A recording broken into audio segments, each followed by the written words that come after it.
over many years on protecting children. As you've heard, he was a champion in the House of Representatives before coming here, well before I was in the United States Senate, but around the time I was elected Attorney General. I've been very pleased and honored to work with him on legislation now going forward, and I join him in thanking you.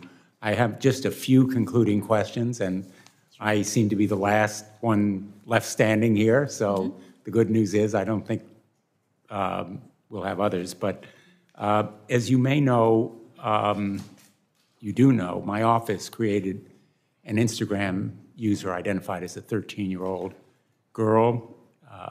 She followed a few easily identifiable accounts on weight loss, dieting, eating disorders, and she was deluged, literally, within a day of content pushed to her by algorithms that, in effect, promoted self-injury and eating disorders. Are you surprised by that fact? I'm not surprised by that fact. Facebook has internal research where they have done even more gentle versions of that experiment, where they have started from things like interest in healthy recipes, so not even extreme dieting.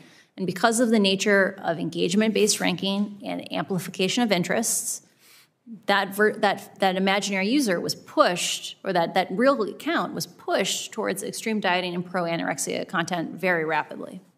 And that's the algorithm. That's the algorithm. That algorithm could be changed. The algorithm definitely could be changed. I have firsthand experience from having worked at Pinterest. Pinterest used to be an application that was heavily based just on you follow certain people's pins, and those are put into your feed. And over time, it grew to be much, much more heavily based on recommendations, that the algorithm would figure out what are you interested in. You can have wonderful experiences that are based on human interactions. So these are human scale technologies, not computers choosing what we focus on. So the average parent listening here, worried about their daughter or son being deluged with these kinds of content, would want that kind of algorithm changed, I would think, and would welcome the oversight that you're recommending. I believe parents deserve more options and more choices. And today they don't know even what they could be asking for. I just received by text, literally about 15 minutes ago, a message from someone in Connecticut. And I'm going to read it to you. It's from a dad. I'm in tears right now watching your interaction with Frances Haugen. My 15-year-old daughter loved her body at 14, was on Instagram constantly, and maybe posting too much. Suddenly she started hating her body dysmorphia, now anorexia, and was in deep, deep trouble before we found treatment. I fear she'll never be the same. I'm brokenhearted. I think people tend to lose sight of the real-world impact here. And I think that's the reason that you're here. I'd just like to invite you, if you have any words to those other employees at big tech, the workers who may be troubled by the misconduct or unethical conduct that they see, what you would tell them.